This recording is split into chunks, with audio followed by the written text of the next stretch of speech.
Hello friends. और आज हम शुरू करने वाले हैं बैचलर ऑफ केमिस्ट्री बीएससी। ठीक है, bachelor of science BSc chemistry start करने वाले हैं हम। ठीक है, और अब हम इसके अंदर क्या क्या पढ़ेंगे। सेमेस्टर सेमेस्टर हम 1 से लेकर 6 तक कवर करेंगे जो केमिस्ट्री के होंगे। ठीक है, आपको ऑब्जेक्टिव, ठीक है, और जो रिटन एग्जाम होगा उसके बेस पर आपको यहाँ पर जो भी सिलेबस है वो करवाया जाएगा। ठीक है, और हम जो पहले 6 सेमेस्टर है उस सेमेस्टरों में से जो सेमेस्टर 1 की बात कर रहे हैं जो आपके बीएससी फर्स्ट ईयर में लगता है। ठीक है, उस सेमेस्टर के अंदर आपको दिखाई दे रहा है फर्स्ट सेमेस्टर में 3 पेपर लगेंगे। ठीक है, और पहला पेपर जो हमारा है वो परमाणु संरचना रसायन है। सेकेंड पेपर की बात करें तो ये है अपना रसायन अभिक्रिया व समावेता है। तीसरे पेपर की बात करें laboratory techniques and safety and in laboratory. ठीक है, जो लेबोरेटरी मतलब प्रयोगशाला है, प्रयोगशाला है आपकी जो कॉलेज के अंदर है उसकी क्या तकनीक है, ठीक है, कैसे उनको यूजेस किया जाता है। और सेकंड इसमें देखा सेफ्टी, मतलब क्या सावधानी आप रख सकते हो, बस बेसिक नॉलेज होनी चाहिए। पेपर आपके इन दोनों के लगेंगे, ये हम आप इनको नॉर्मली कवर कर सकते हो। और हमारा जो बेसिक्स, हमारा जो टारगेट रहेगा वो टारगेट पेपर फर्स्ट और सेकंड रहेगा, और उसमें जो भी मटेरियल है आपको कवर करवाया जाएगा। ठीक है, ओके। तो पहला पेपर की बात करते हैं, पेपर फर्स्ट की बात करते हैं, तो आपको दिख रही होगी इसके अंदर 5 यूनिट्स है। कितने यूनिट्स है? 5 यूनिट है। पहले यूनिट की बात करें है परमाणु संरचना, मतलब एटॉमिक स्ट्रक्चर की बात करेंगे। परमाणु संरचना क्या होती है, उससे संबंधित क्या नियम है, ठीक है, और क्या सिद्धांत आए। ठीक है, और प्रीवियस क्वेश्चन करेंगे, उसे समझने का प्रयास करेंगे कि किस टाइप के क्वेश्चन बन सकते हैं। ठीक है, दूसरा है आवर्ती गुण। ठीक है, हम बात करेंगे आवर्ती क्या गुण है, उससे संबंधित परिभाषाएं, सिद्धांत क्या दिए गए हैं। तीसरी है संरचना और बंध। हम इसमें पढ़ना प्रयास करेंगे संरचनाएं होती क्या है, ठीक है, बंध कितने प्रकार के होते हैं, बंध की परिभाषा किस किस प्रकार से दी जाती है। ठीक है, सारे जो ए टू जेड जो भी क्वेश्चन बन रहे हैं और जो आपकी बुक के अंदर जितने भी क्वेश्चन हैं संरचना और बंध से रिलेटेड हम सारा कवर करने का प्रयास करेंगे। फोर्थ यूनिट है वो है आयनिक ठोस। ठोस क्या होती है, ठोस की संरचनाओं के बारे में पढ़ेंगे। किससे रिलेट करेंगे हम? आयनिक, मतलब आयन से रिलेट करेंगे कि आयन के रूप में जो ठोस की संरचना है आयनिक रूप से। आप अगर ठोसों को देखना चाहेंगे कि आयन के रूप में ठोस की संरचना किस प्रकार से होती है, और हम इसमें ठोस संरचना बारे में पढ़ेंगे। लास्ट और आखिरी जो आपकी यूनिट है वह द्रव अवस्था। द्रव अवस्था संबंधित कुछ नियम, ठीक है, अवस्था होती क्या है, इसके गुण क्या है इसके, ठीक है, और ये गैस और ठोस किस प्रकार से भिन्न है उनके बारे में हम बात करेंगे। और पेपर सेकंड है जो हम बात करते हैं रसायन में अभिक्रिया व समावेता, मतलब पेपर सेकंड आपको क्या बताने का प्रयास कर रहा है। पेपर सेकंड वो प्रयास कर रहा है कि हम रिएक्शंस के बारे में पढ़ेंगे, तो रासायनिक सारी रिएक्शंस होती है। दूसरा क्या पढ़ेंगे, समावेता। और जो यूनिट भी आपको देखने में मिलेगी वो ऐसे रिलेट मिलेगी अभिक्रिया व समावेता से। जो पेपर फर्स्ट था हमने देखा परमाणु संरचना, मतलब हमने मोस्टली क्या करें, परमाणु की बात करें, एक एटम की बात करें। आपको पता होगा कि ये नाभिक होता है, इसके सराउंडिंग क्या होता है, जो इलेक्ट्रॉन क्या करता है अपना ऑर्बिटल पूरा करता है, इसके चारों ओर चक्कर लगाता है, और यहाँ पर आपको न्यूक्लियस देखने को मिलता है।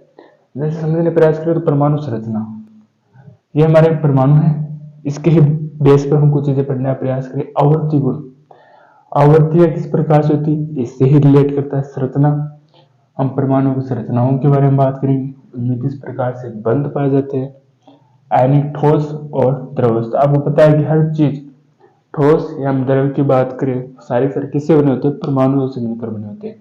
उसके आधार पर हम ये क्या होगी, यूनिट्स को कवर करेंगे। बेसिक नॉलेज होने देना चाहिए हम पढ़ क्या रहे हैं, ठीक है। सेकेंड हम पढ़ रहे हैं रासायनिक अभिक्रिया एवं समावेशिता।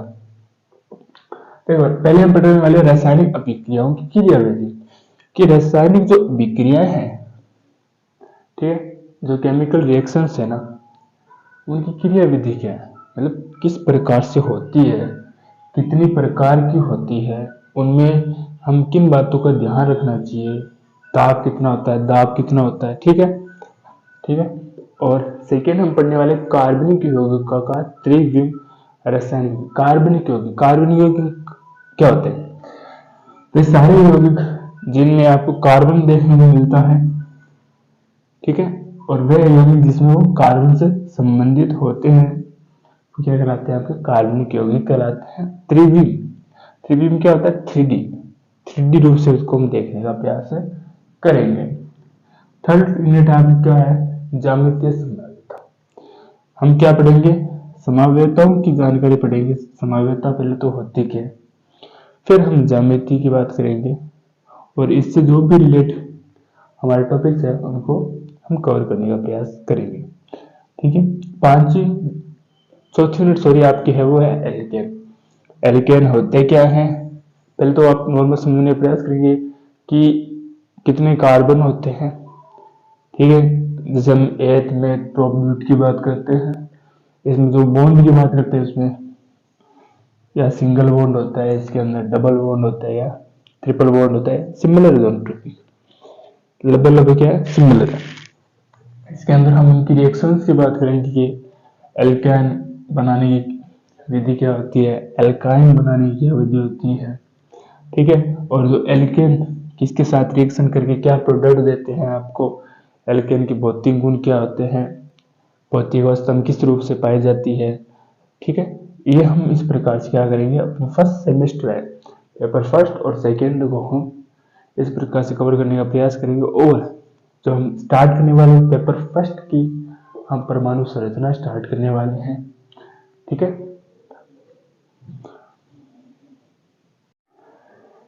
देखिए हम बेसिक केमिस्ट्री की बात कर रहे थे और हमने पढ़ चुके हैं कि इस सेमेस्टर 1 की बात कर रहे हैं जिसमें हम पढ़ चुके हैं पेपर फर्स्ट और 2 कौन कौन से, एक तो परमाणु संरचना है जो फर्स्ट पेपर है और सेकंड पेपर हमने पढ़ा है, ठीक है। अभिक्रिया से रिलेटेड दूसरा पेपर है। अब हम बात करते हैं पेपर फर्स्ट का ही हमने पहला टॉपिक उठाया, वो है परमाणु संरचना।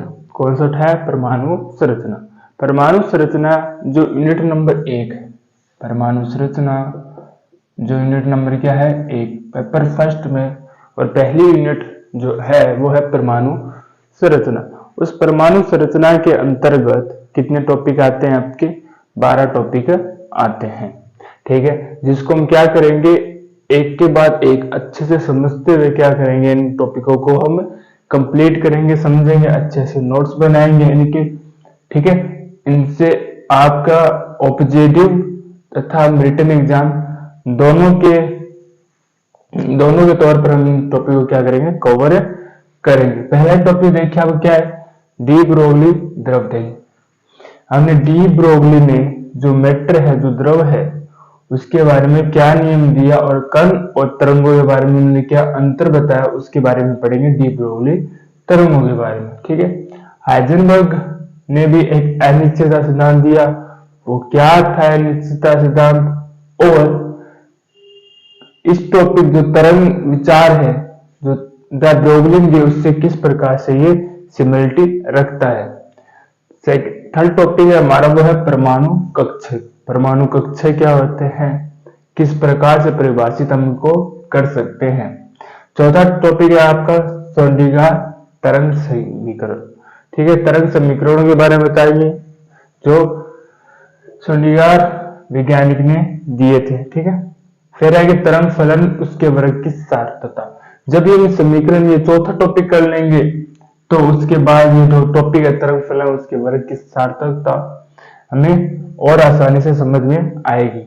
छठा टॉपिक है आपके त्रिज्यीय एवं कोणीय तरंग फलन। इसमें कौन से फलनों की बात करेंगे, तेजीय कोणीय तरंग फलनों की बात करेंगे। जो आपसे जो तरंग फलन है इन दो टॉपिक से आपके क्या हो जाएगा, क्लियर हो जाएगा, कोई भी सिंगल डाउट आपके नहीं रहेगा। ठीक है, सातों टॉपिक की बात करते हैं प्रायिकता वितरण वर्ग। जो प्रायिकता है वितरण वर्गों के द्वारा किस प्रकार से परिभाषित की गई है, उसके क्या नियम है की बात करेंगे। आपने 11th और 12th में पढ़ा होगा SPDF कक्षक, इनके बारे में और थोड़ा विस्तृत हम पढ़ेंगे। आपका नोवा टॉपिक है आप एवं पावजी का नियम, ये भी आपने 11th 12th में पढ़ा है और इसको हम थोड़ा डीपली कॉलेज स्तर पर और पढ़ेंगे। हुड का अधिकतम बहुलता का नियम, ये भी आप पहले पढ़ चुके हैं 11th 12th में, इसको थोड़ा और डीपली पढ़ने का प्रयास करेंगे। और आखिरी तत्वों का 11 टॉपिक है तत्वों का इलेक्ट्रॉनिक विन्यास। अगर जिसको इलेक्ट्रॉनिक विन्यास नहीं आता है उनको हम क्या करेंगे, जीरो से स्टार्ट कर देंगे, फिर से क्या कर देंगे, जीरो से स्टार्ट कर देंगे और आपको इलेक्ट्रॉनिक विन्यास बनना सिखाएंगे कि एस कक्षा में कितने इलेक्ट्रॉन मिल जाते हैं, पी में कितने भरोगे आप, डी में कितने भरोगे, एफ में अधिकतम कितने इलेक्ट्रॉन्स आते हैं। ठीक है, और आखिरी अंतिम है प्रभावी नाभिकीय आवेश।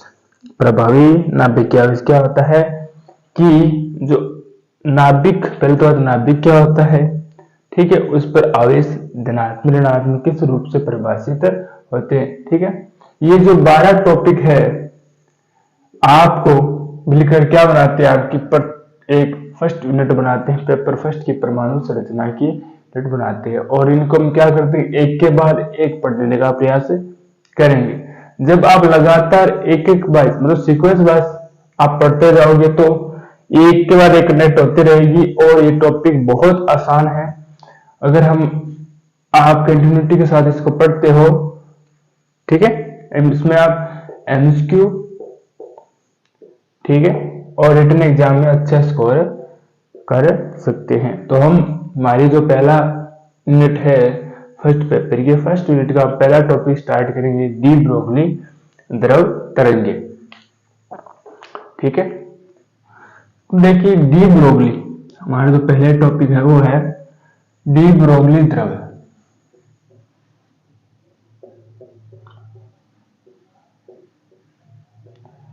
ठीक है, अब डी ब्रोगली से पहले ना एक और वैज्ञानिक है जिनका नाम है, जिसका आपने नाम सुना होगा, आइंस्टीन ने। ठीक है, अब कुछ उनकी अवधारणाएं, उनकी परिभाषा, उनकी मान्यताओं के बारे में पढ़ेंगे, फिर हम क्या जाएंगे, डी ब्रोगली के पास जाएंगे। क्योंकि ऐसा क्यों कर रहे हैं, क्योंकि जो डी ब्रोगली ने जो बात कही वो किससे कनेक्टेड करती है, आइंस्टीन के से कनेक्ट करती है। जब आइंस्टीन ने वो बातें की उनको और थोड़ा विस्तारित रूप में किसने समझाया, डी ब्रोगली ने समझाया था हमको। ठीक है, अब देखिए उसने जो प्रकाश की प्रकृति को, ठीक है, समझाते हुए, प्रकाश है उसकी प्रकृति को समझाते हुए उसने क्या कहा कि प्रकाश की कितनी प्रकृति होती है, द्वैत प्रकृति होती है। द्वैत का अर्थ क्या होता है, दो, क्या हो सकता है, दो। तो आइंस्टीन क्या कहते हैं, आइंस्टीन यह कहते हैं कि प्रकाश की दो प्रकृति होती है।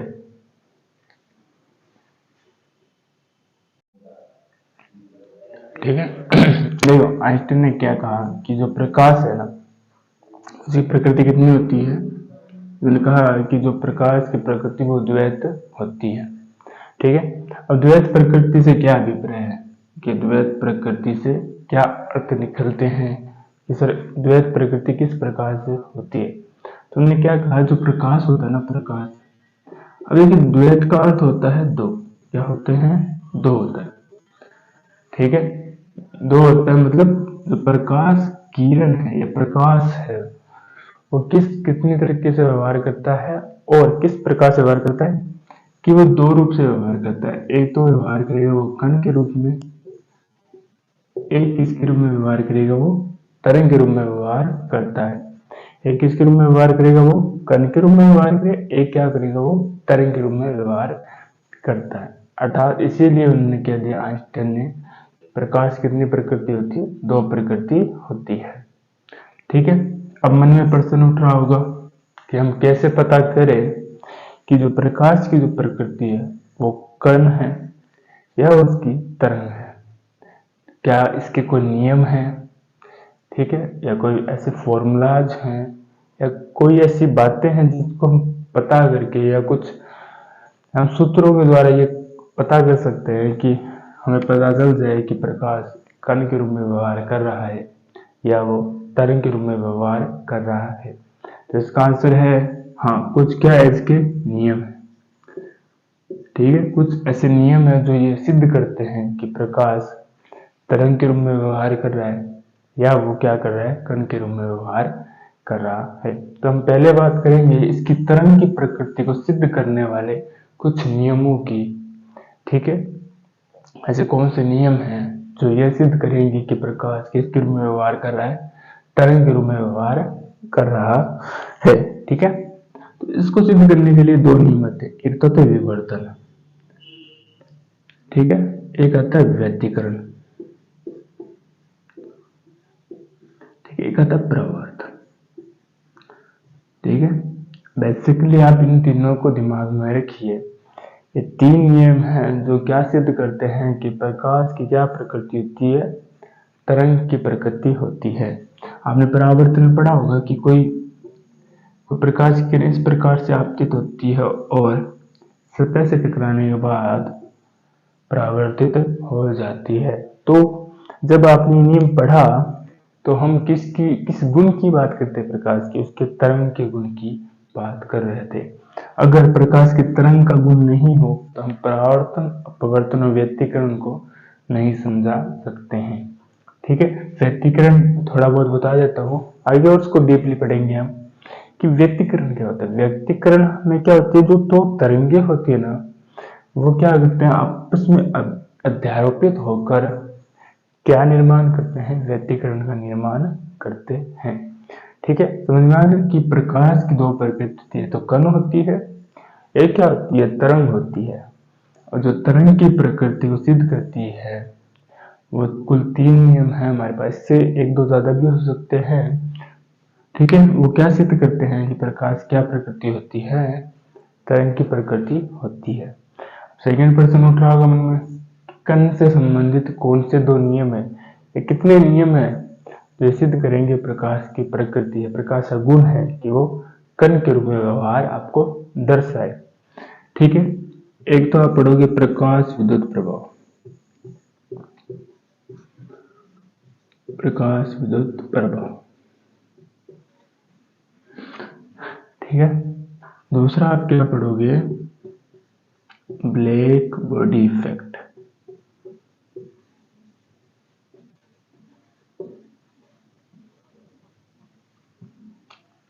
दूसरा क्या पढ़ोगे आप, ब्लैक बॉडी इफेक्ट। देखो दोनों ही जो नियम है, दोनों सिद्धांतों की बात करते हैं, दोनों सिद्धांत को पढ़ते हुए हम किस गुण के, प्रकाश के एक गुण है, उस गुण का नाम है उसकी कण की प्रकृति दर्शाने के गुण के बारे में हमें पता चलता है कि प्रकाश क्या है, कण के रूप में व्यवहार करता है। दिमाग प्रश्न उठ रहा हो, कण के रूप में व्यवहार वो किस प्रकार से आपको दर्शाता है, तो वो फोटोन ऊर्जा की क्या होते हैं, पैकेट्स के रूप में जब वो क्या होता है, जब पृथ्वी पर गिरता है तो प्रकाश आपको कण के रूप में व्यवहार अपना दर्शाता है। ठीक है, अब क्या होता है कि जो आइंस्टीन है, अब यहाँ से पूछ ले जाए कि इस जो अपने टॉपिक कवर किया से एमसीक्यू किस प्रकार से आ सकते हैं।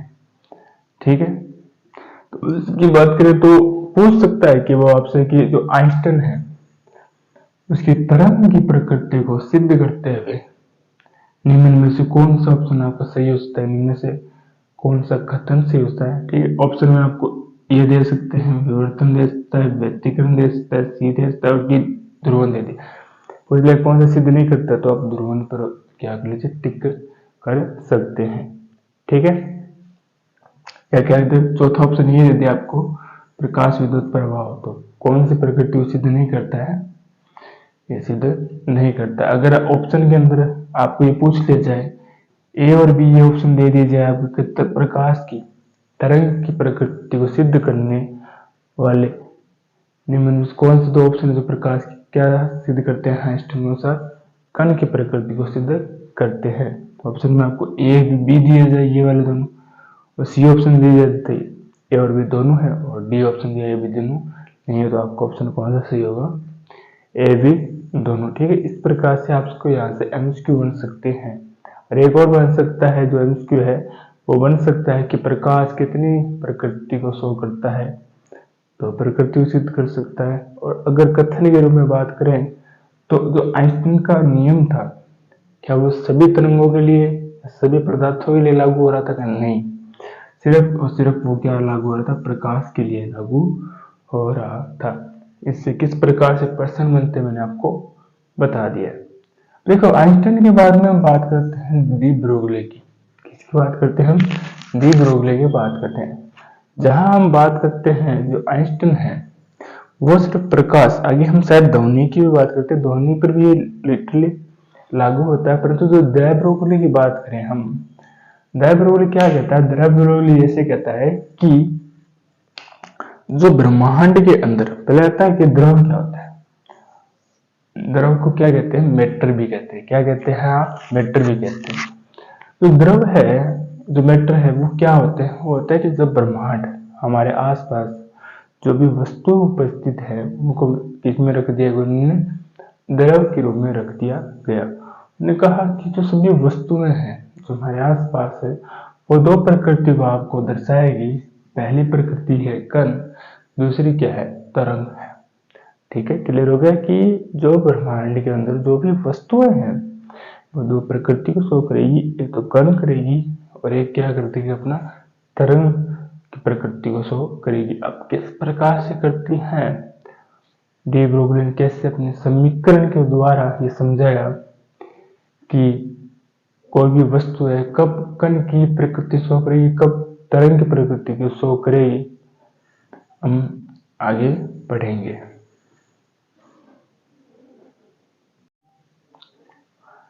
देखिए, हम आगे बात करते हैं कि डी ब्रोगली ने, देखिए डी ब्रोगली ने नियम दिया है, lambda upon H upon P. ठीक है, जिसको क्या बोलते हैं? डी ब्रोगली समीकरण कहते हैं। अभी हमने सिर्फ और सिर्फ डी ब्रोगली की परिकल्पनाओं के बारे में बात की, उसने क्या बात कहते हैं, किस प्रकार से छोड़ी पड़ी। अब हम पढ़ेंगे डी ब्रोगली की समीकरण। तो पहला जो टॉपिक है उस पहले टॉपिक के अंदर सब टॉपिक बना लीजिए, डी ब्रोगली समीकरण, डी ब्रोगली समीकरण। तो प्रश्न सीधा भी आ सकता है कि डी ब्रोगली समीकरण क्या होती है रिटन एग्जाम के अंदर, और ऑप्शन के अंदर पूछ सकता है कि निम्नलिखित से डी ब्रोगली समीकरण क्या होती है। इस नियम को हम, इस जो समीकरण है इसको भी उत्पन्न करेंगे, इसके कितने रूप हैं, ठीक है, इससे क्या सिद्ध होता है, हमें क्या पता चलता है, आगे हम बात करेंगे। ठीक है, अब देखिए प्लांक के अनुसार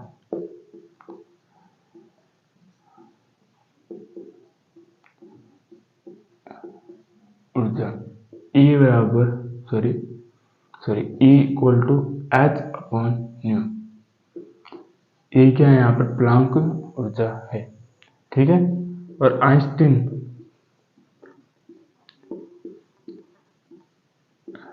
द्रव्यमान ऊर्जा नियम से, ठीक है, इक्वल टू क्या होता है? mc²। ठीक है, जहां m क्या है? प्लांक द्रव्यमान। ठीक है, अब देखिए दोनों जो ऊर्जा है समीकरण 1 व 2 को देखिए, दोनों समीकरण दोनों क्या ऊर्जाओं के बराबर है, तो ये भी क्या होगी? एक दूसरे भी क्या होगी? ये बराबर होगी। तो हम समीकरण 1 व 2 से देखते, समीकरण 1 व 2 से क्या जाती है? दोनों को बराबर कर लीजिए, इक्वल कर लीजिए। एच न्यू इक्वल टू क्या हो जाती है हमारे पास? mc²। ठीक है, इसको दे दीजिए समीकरण नंबर 3। ठीक है, अब देखिए सूत्र होता है, क्या सूत्र होता है? म्यू इक्वल टू होता है c अपॉन लैम्डा। समीकरण नंबर 4 दे दीजिए इसको। ठीक है, हम म्यू की जगह वैल्यू रख देंगे। देखो लैम्डा क्या होती है? प्रकाश की तरंग दैर्ध्य होती है, क्या होती है लैम्डा? तरंग दैर्ध्य।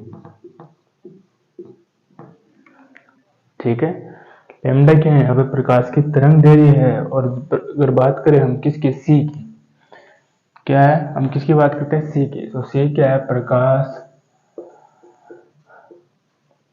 प्रकाश का वेग, जो आपको पता होगा 3 × 10⁸ होता है। ठीक है, अब समीकरण 3 व 4 से देखिए। समीकरण 3 व 4 से, ठीक है, दोनों को वैल्यू रख दीजिए म्यू की। तो एच सी अपॉन लैम्डा और एम सी स्क्वायर, एक सी से एक सी को आप कैंसिल कर दीजिए, तो ये आ जाता है h upon lambda equal to m c. ठीक है, अब लैम्डा को यहाँ पर लेके चले जाए, मैं इसको थोड़ा सही लिख लेता हूँ, m c equal to h upon lambda. ठीक है, लैम्डा को यहाँ पे लेके चले जाइए और एच के नीचे जो एच प्लाग नियतांक है उसके नीचे को लेके चले जाइए। ठीक है, यहाँ पे लिख देता हूं मैं, एच क्या है यहाँ पर? प्लांक नियतांक। ओके, अब देखिए सी क्या है? सी है प्रकाश का वेग। अगर सपोज कीजिए कि कोई भी वस्तु है या कण है जो प्रकाश के वेग के बराबर उसका वेग हो, तब तो ये में क्या करते हैं, ये हो गई है द ब्रोगली समीकरण का सूत्र। अगर प्रकाश के वेग के बराबर है कण का वेग, परंतु अगर सोच विचार कीजिए अगर प्रकाश के वेग के बराबर नहीं है किसी कण का वेग, तब हम क्या करते हैं? सी इक्वल टू क्या ले लेते हैं? वी ले लेते हैं, जहां वी क्या है? किसी भी वस्तु का वेग, किसी भी वस्तु का वेग। ठीक है, इसमें हम क्या कर देते हैं, जहाँ सी है वहां पर वी की वैल्यू हम पुट कर देते हैं। ये भी क्या है? एक डाय ब्रोगली समीकरण का सूत्र। अभी तक हमने सिर्फ दो निकाले हैं, तो ये है और एक ये। ठीक है, अब देखिए एक और पढ़िए, आपने पढ़ा होगा कोणीय संवेग के बारे में। क्या पढ़ा होगा? कोणीय। अब देखिए एक कण का संवेग वो क्या होता है? P इक्वल टू होता है एम वी। क्या होता है? M v. समीकरण दे दीजिए, समीकरण में दे दीजिए इसको 5। ठीक है, अब देखिए समीकरण 5 में मान रखने पर, ठीक है, मान रख दीजिए। इसके अंदर हम रखते हैं lambda equal to h upon p. ये भी क्या आती है? एक समीकरण आ रही है जो क्या है? द ब्रोगली समीकरण है। अभी तक हम तीनों इंपोर्टेंट है। एग्जाम में आपको तीनों में से कोई भी ऑप्शन में दे देगा और पूछेगा क्या द ब्रोगली समीकरण कौन सी है। ठीक है, अगर कुछ भी दे सकता है, ऑप्शन में देगा द ब्रोगली समीकरण, ऑप्शन में इन तीनों दे दिए, पूछ लेगा सभी एन में से एक दे देगा, फिर पूछ लेगा। ठीक है, तो इस प्रकार से समीकरण को आप देखिए, तीनों सूत्र फॉर्मूलाज को आप दिमाग में रखिए कि जो एमसीक्यू है उसमें से आपका एक भी नंबर कट ना हो। ठीक है, अब इससे क्या सिद्ध होता है? इससे एक सिद्ध और होता है कि जो एच एक नियतांक है, एच क्या है? एक नियतांक है। हमें एक ऐसे निकालते हैं, ये क्या है? ये है तरंग, ये तरंग है और ये क्या है? कण। तो द ब्रोगली समीकरण है वो किसी भी द्रव्य तरंग और कण की प्रकृति के संबंध को स्थापित करने वाली एक समीकरण है। तो जब आपका रिटर्न एग्जाम हो तब एक प्रश्न और बन सकता है कि द्रव की तरंग और कण की प्रकृति को सिद्ध करने वाली द ब्रोगली समीकरण आप दीजिए, या वह समीकरण दीजिए जो तरंग और कण की प्रकृति को सिद्ध करते हुए समीकरण को बताइए। एमसीक्यू में भी हो सकता है कि वह समीकरण कौन सी है जो उसकी द्रव और तरंग की प्रकृति को सिद्ध कर सकते हैं। ऑप्शन के अंदर आपके अंदर डी ब्रोगली समीकरण आ सकती है। ठीक है, हमने चर्चा कर ली है कि रिटर्न में आपको किस प्रकार से एग्जाम में पूछ सकता है, और थ्योरी में तो है ही कि थ्योरी में जब रिटर्न एग्जाम हो लगभग आपको समीकरण पूरी दे सकता है।